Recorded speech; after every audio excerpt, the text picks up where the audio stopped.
Hey friends, welcome back to my channel. I'm excited to share with you on this video my 11 to 12 week pregnancy update. So as you probably saw on some of my newer videos, I am pregnant and today I'm actually 11 weeks and 5 days, which means I'm almost in the second trimester, which I am so grateful for. So I have been spending a lot of time on YouTube every week just looking up pregnancy updates for every single week and just listening to other women share about their experiences, their symptoms, etc. So I thought it would be fun to make a little video, and I've been wanting to honestly do these or planning to do them maybe once a week for every week for the updates, but my energy has been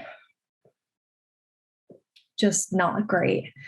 And so I guess I'll just jump right into the symptoms. So the main symptom that I've had throughout the whole entire pregnancy and first trimester so far has been fatigue. Before I even knew I was pregnant, I remember canceling plans with my girlfriends, and I said, I've never felt so tired in my entire life. Like, I don't know what's going on, but like, I'm exhausted. Didn't know I was pregnant then. Now that makes sense. But yeah, my energy levels have been super low, and I just really haven't been able to do as much as I normally do, exercise as much as I normally exercise. So that's been the main thing, is been fatigue. I haven't had any morning sickness, so that has been amazing. Actually, the morning is when I feel the best. I've been having my sort of morning sickness, I would call it, at night. And at night is when I tend to start feeling really exhausted, sort of nauseous, like not like I'm going to throw up, but just kind of just weird and gross. And yeah, which is really interesting. So I'm really glad that I haven't been throwing up. The next symptom that I'll get into is my gag reflex has been so sensitive, so weird. So when I brush my teeth, I use a tongue scraper to just get bacteria and stuff off of my tongue. And I have not even been able to use that, not even like a little bit. Like almost as soon as I touch it to my tongue, I'm like, just like start gagging. Even like brushing my tongue with my toothbrush has been activating my gag reflex. So yeah, kind of an interesting symptom, but I think I Googled it, and that's sort of a combination between some of the changes that happen in digestion, as well as like a low level of nausea, which can just easily trigger the gag reflex anyways. So that's kind of one of the more interesting, odd symptoms that I've had. Speaking of changes in the digestive system, this is probably a great moment to segue into talking about constipation. So if you've been on my channel for a while, you've heard me talk a lot about my health journey, and I have had a history of ulcerative colitis, which, for those of you that don't know, comes with a lot of diarrhea. So I am somebody who tends to have more diarrhea. I don't really get constipated, but I have been constipated as I've been pregnant. And so what I've learned is that your digestive system actually slows down so that it can absorb more nutrients for the baby, and that can cause constipation. So it really has for me. One of the things that I've been doing that has been seeming to help a lot is, first of all, drinking a lot of water, at least 2 quarts a day, so half a gallon a day. I could probably even drink more. I think that would actually help me to even drink more, but that's sort of my bare minimum, is 2 quarts a day, so a half gallon. And then the other thing I've been doing is making chia seed pudding, which has a lot of fiber and also a lot of protein, because I've read that as a pregnant woman, you're supposed to be eating like 75 grams of protein a day. I don't know how accurate that is. Obviously, you have to take everything that you find on Google with a grain of salt, but I do know that it is important to be getting a lot of protein in, because the protein is helping to build the baby. So chia seeds have a good amount of protein, and they're also really great for digestion and fiber, I'm assuming. So I've been making chia seed pudding. So it's really easy. You just take like a Tupperware, or I've just been doing like a little mason jar, like a little pint mason jar. I do 1 cup of plant-based milk. I've been doing oat milk, and 4 tablespoons of chia seeds. And then sometimes I'll add honey, sometimes I'll add honey after.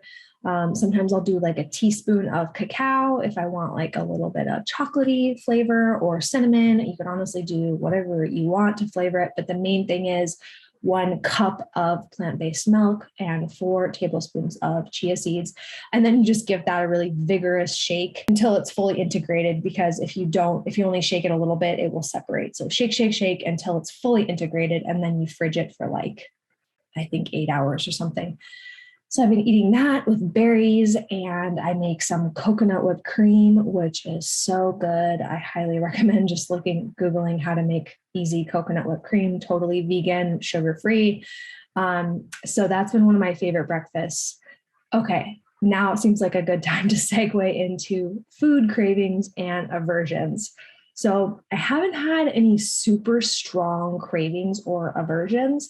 The thing that I have felt an aversion toward is sort of eating like the same old foods.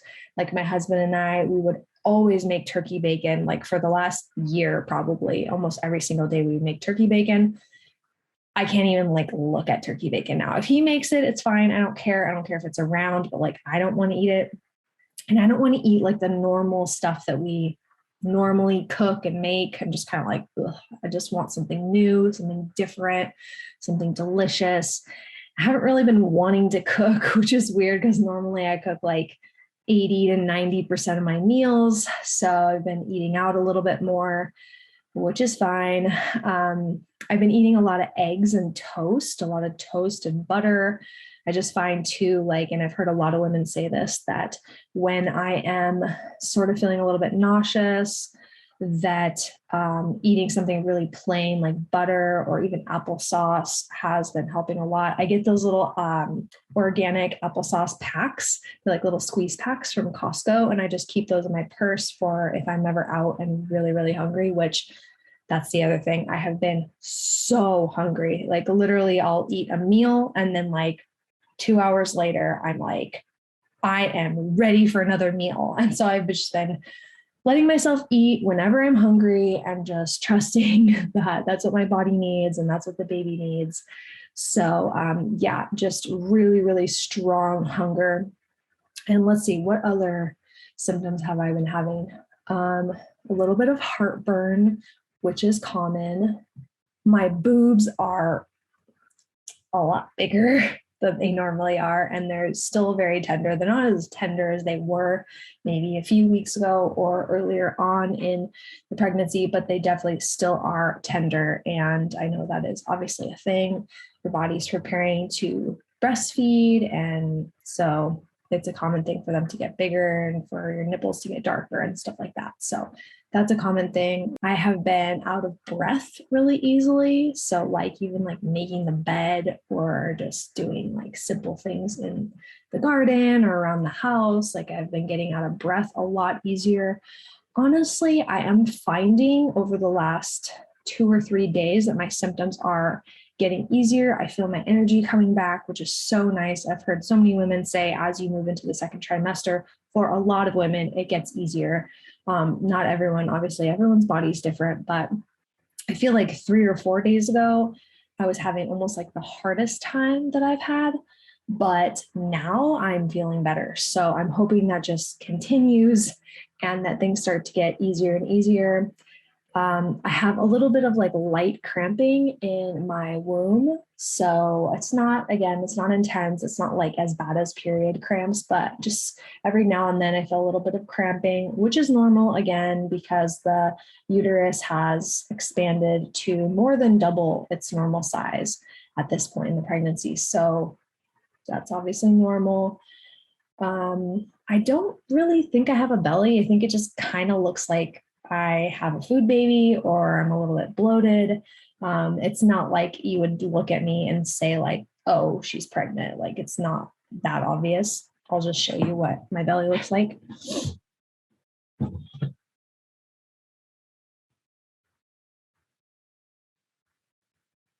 guess it is kind of looking a little bit bigger now, but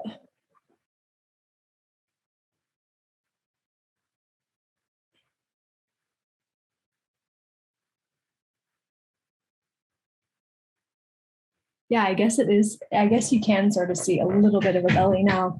I kind of look every day just to see, when is it going to pop? I've heard it's really common for women who have been pregnant already to pop earlier, but for women who haven't, to pop between like 12 and 16 weeks. So we shall see. The other really, really exciting thing is, so typically, I'm personally not super aligned with Western medicine, as you may have guessed by watching a lot of my videos. And so I am choosing to limit my interactions with Western medicine and also limit the tests and ultrasounds and things like that I'm choosing to do. There's a lot of research around ultrasound being not actually that good for babies and killing mammalian tissue. If you want to look more into that, I highly recommend checking out the Free Birth Society and watching their course, The Ultimate Guide to Free Birth, or just doing some additional research on the the negative impacts of ultrasound. All this to say that whatever you choose to do is perfect for you. There's no judgment. I'm just sharing my choices, my experiences here. So I am choosing to be very discerning about the tests and the interactions and the ultrasounds that I choose to engage with medical Western system. I don't really believe in everything that they have you do and a lot of the ways that they go about basically pathologizing women and pathologizing and planting a lot of fear into women that are pregnant. And I think carrying a lot of fear while you're pregnant is really bad for you and for the baby. And it's best to be in a calm state as much as possible when you're growing another human being, because you and the baby are one and your baby is feeling everything that you're feeling. So anyways, I'm not going to get into all that in this video, but all that to say that I haven't fully decided if I'm going to get any ultrasounds yet. And the ultrasound at 20 weeks is the one, I believe, where they call it the anatomy scan. And that's the one where I believe they tell you the gender of the baby. So I'm at 11 weeks now, almost 12. That's obviously another 9 weeks away.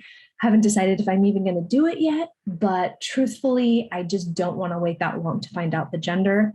I have sort of a sense of what I think the gender is, and I really don't want to keep putting energy into that if that's not actually what the reality is. So for me, I really want to know. I was actually open to being fully surprised until the birth, but my husband really wanted to know. And I'm open to that. So we decided to find out. And so the way that you can do that, if you're interested in finding out the gender earlier than 20 weeks, or if you don't want to get ultrasounds, and this is another way to find out the gender without getting an ultrasound, and that is with a test. It's called Sneak Peek Gender Test. And it is a little at-home kit that you can do. Actually, you can also book having the test done for you at a place in your local area. But I found it really, really easy and super pain-free. Like there was no pain at all. You just have to make sure you're really sanitized. You sanitize, your area, your hands, everything, because the test does check for the Y chromosome. So it is searching for male DNA in the woman's blood. So you want to make sure that, your husband's blood or your partner's blood or even male pets are not around to contaminate the results, or else it will tell you the baby is a boy when it's actually a girl. So I had my friend Ellie help me take this test this week. You can actually see right here, there's like a little red circle on my arm. So I don't even think the test has a needle. I think it literally, you put a hot pad on the area, and then you put the test on and it sort of just sucks onto your arm. And I feel like almost like a hickey, it just kind of sucks the blood out through the little suction cup, and you just take a tiny amount of blood. It was super easy. So anyways, we decided to do that test. We did it. I just got an email that they got my test in and that we should have results within the next 24 hours. So I am so excited to find out the gender. I'm sure I will let you guys know coming up what happens. But in the meantime, we're just super excited. So if you are in your 11 or 12 weeks or you're pregnant, I'd love to hear from you below in the comments. How's it going?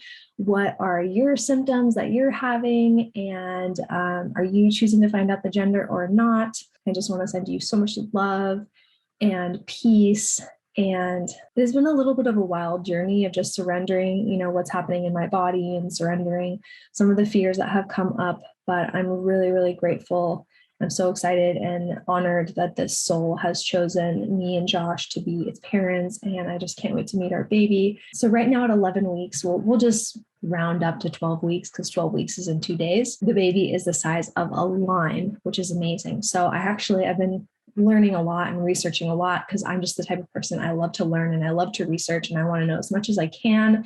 It helps me to actually feel calmer and feel more at ease to know what's going on in my body. So what's so cool that I learned is in the first trimester, the baby actually grows by 300 times from the size of the head of a pin to the size of a lemon, which is at 13 weeks. So just so freaking amazing. The human body is incredible. Our bodies are incredible as women. And I just find myself being so like blown away and just having a new deep respect and honoring for the women in the world, the mothers in the world who have grown all of us and fed all of us from their bodies. And it's just so incredible. I'm so honored to be a woman. I'm so grateful to have this experience, to be able to be pregnant, to be able to be chosen by this baby to be its family and its mother. So sending you so much love. Thank you for watching. Thank you for being on this journey with me. I would love to hear from you in the comments if you are pregnant, how it's going, or anything else you'd like to share with me. Come over to Instagram and say hi. I'm at Erin with 2 N's, and feel free to subscribe and like this video if you want to stick around and watch more from me. I typically post every week. I've been not posting as much in the first trimester just because of the exhaustion, but I'm looking forward to getting back into the rhythm with things and sharing more about my experiences. All right, friends, love you so much. See you next time. Bye.